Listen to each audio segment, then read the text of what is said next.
Pemirsa, petani kini mengalami penurunan pendapatan secara signifikan. Hasil pertanian yang dulunya disuplai ke hotel dan restoran, kini justru hanya menumpuk di pasar dan nilai jualnya pun rendah. Oleh karena itu, pemerintah diminta serap produk pertanian untuk kemudian disumbangkan dalam aksi bagi-bagi sembako.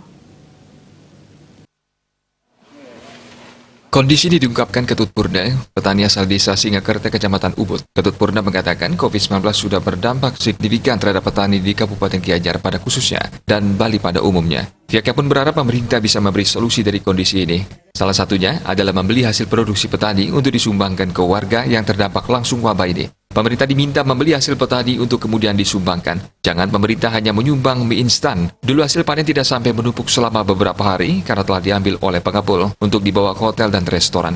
Namun di tengah pandemi COVID-19, banyak hotel dan restoran tidak lagi beroperasi. Karena permintaan berkurang, akhirnya hasil produksi petani khususnya cabai akhirnya menuju pasar.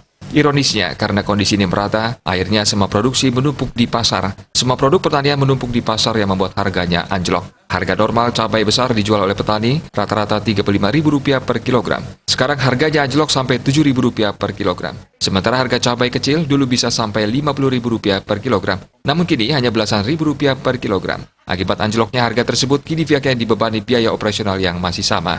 Seluruh masyarakat yang terdampak langsung COVID-19 diajak tidak malu turun ke sawah menjadi petani. Manik Astajaya, Bali Pos melaporkan.